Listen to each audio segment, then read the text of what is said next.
Well, something big is about to go down. Right now, phones are literally ringing off the hook with military personnel phoning friends and family members regarding a potential mass deployment to the Middle East. We are looking at some intense stuff with Iran, and the mainstream media isn't giving you the full picture. And by the way, that's why you're here on my channel. I've got a lot to share with you in this broadcast. And by the way, please make sure you're subscribed to the channel. Go all the way up and make sure you have that bell check. Otherwise, YouTube will not send the notifications. And like this video and share it with everyone.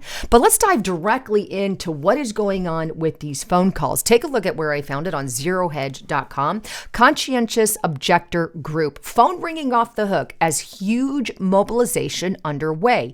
An 80-year-old nonprofit that advises conscientious objectors says its phone is ringing off the hook as American service members who object to the U.S.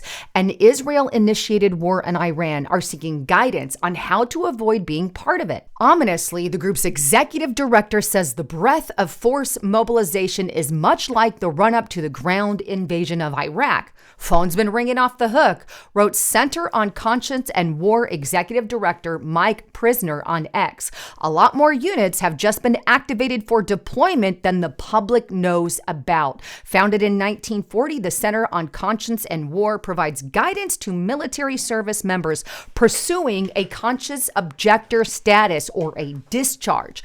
The group opposes military conscription as well. So I want to take you directly to their source on X page, because like they've said, they've been working and doing this for 85 years, and here they are yet doing it again, trying to get people out of the military during times like this. But here is what they posted recently on February 28th, right? Service members, if you agree Trump's war on Iran is wrong, you don't have to participate. We can help you explore your options. And they give this 800 number. They even go on to expand. Got a call yesterday from a service member facing deployment who is not only filing for a conscious objector now, but reports widespread opposition to the Iran war within the unit and will be sharing our number with everyone. And then they go on to talk about this particular pursuant of DOD, that number. Any U.S. service member within 365 days of enlistment can report failure to adapt and get an entry-level discharge, low evidence bar. We can help navigate. So these are the kinds of things they're putting out on their X page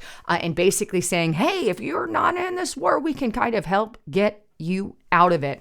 I don't know where you stand on that, but there's a little more to it that I think you need to know about. But before I dive into any of that, I got to give a quick shout out to my amazing sponsor at Noble Gold Investments. You see, right now, 8 out of 10 precious metal buyers are choosing silver. Why? Because they're looking for growth, upside, and opportunity. And you know what? Silver checks all of those boxes. As demands rise and supply tightens, physical silver is becoming harder to source. And some companies are already running short. That's where Noble Gold Investments comes in. They plan ahead and they secure inventory to meet demand, but that availability is not going to last forever. If you've been considering silver, now is the time to do that. I want to encourage you, give them a phone call at the number on the screen, 1-877-646-5347. And they are giving away with any new and approved plan up to 1/10 ounce gold coin that you see on the screen here. So make sure you mention my name, Lisa, when you talk to them. Or you can go to lisahavengold.com, fill out this information, click email me my wealth kit, and they'll send you an absolutely free wealth kit. And by the way, there's always a risk to investing. There's never a guarantee. If you want more information, click that more button if you're on your cell phone, or click the link in the description box below. All right. So with the fact that we've got a lot of military personnel calling in an attempt to get out of the war, we also have something that was just broadcast by Caroline Levitt that I think you guys need to hear about. Take a listen to what she says here on Fox News.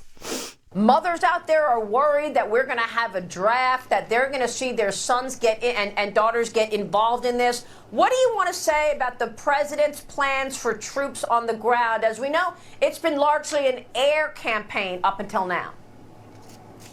It has been, and it will continue to be, and President Trump wisely does not remove options off of the table. I know a lot of politicians like to do that quickly, but the president, as commander-in-chief, wants to continue to assess the success of this military operation. It's not part of the current plan right now, but the president, again, wisely keeps his options on the table. Mothers out there. All right. So here's what that tells me, right? There's a lot of people out there, even on the right, saying, oh, they're about to do a draft and the whole 9 yards. Lots of fear mongering, right? I'm going to be very blunt with you. This is not what she said there.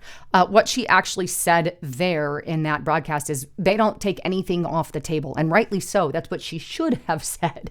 To say that, oh, that's not an option at all, you're really limiting yourself, right? Especially when we're looking at what we are with Iran. Here's the other thing. Considering the size of Iran and what I see in the future, I don't see them needing a whole lot of ground military personnel.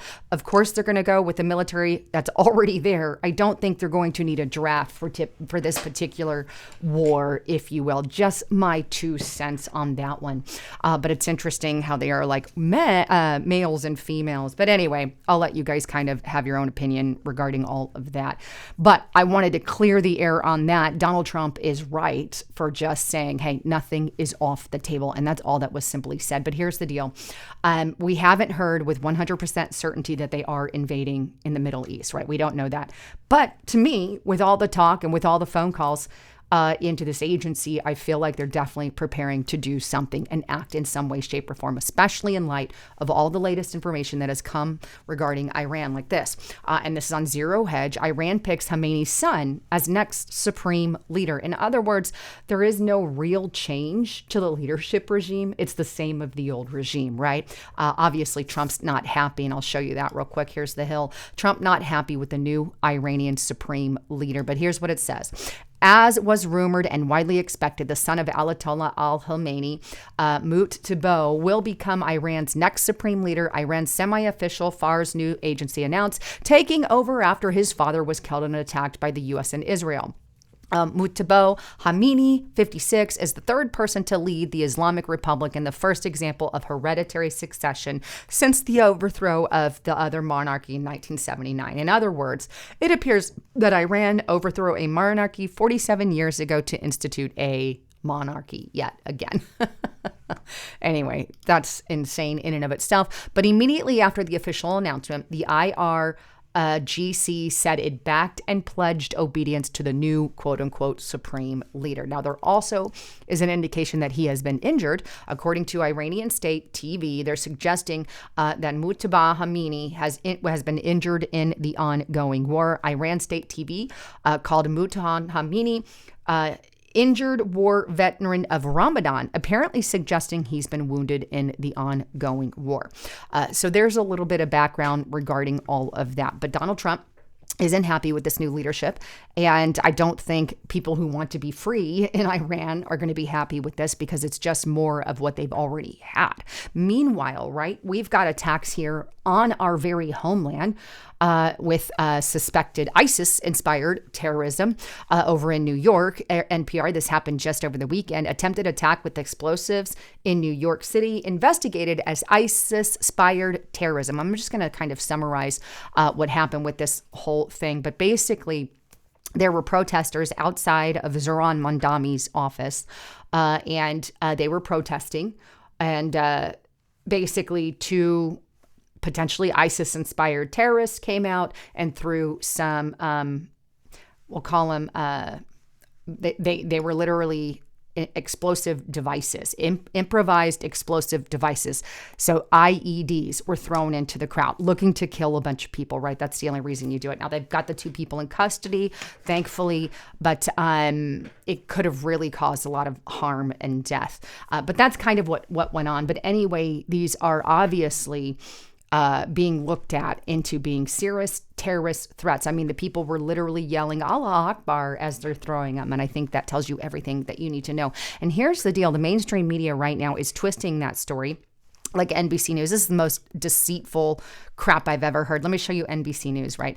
It says multiple arrests made after suspicious devices found outside of the Gracie Mansion, home of Zohran Mamdani, during an anti-Islam rally and counter-protest. So outside of his home, but they were found outside of the mayor's official residence.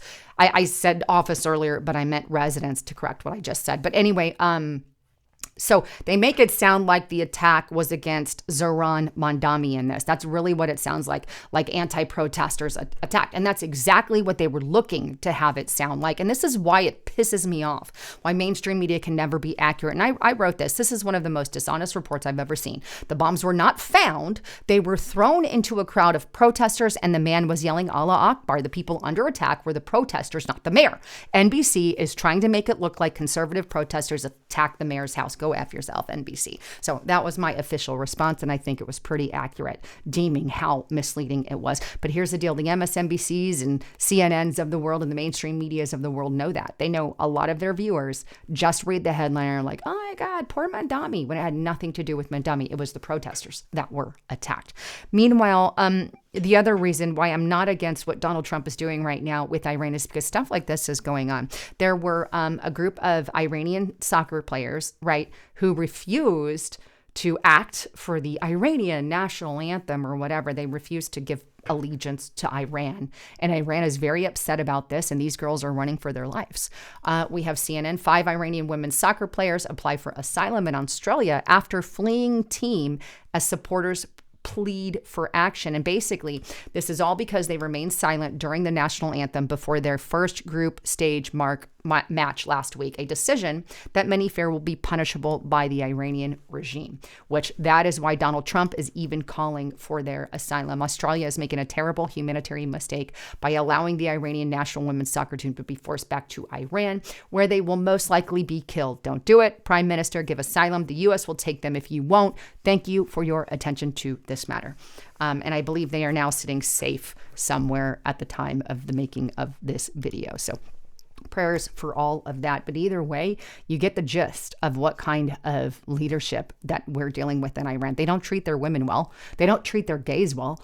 The gays get killed. Women can be murdered for not wearing things appropriately.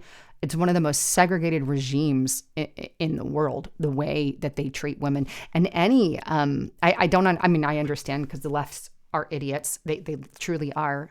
I don't understand how anyone could be for such a brutal regime.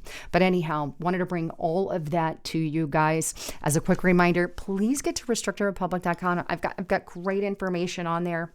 Lots of new information that we're sharing. So I really hope to see you there. Use the coupon code Lisa and the number 5 to get it for $5 per month.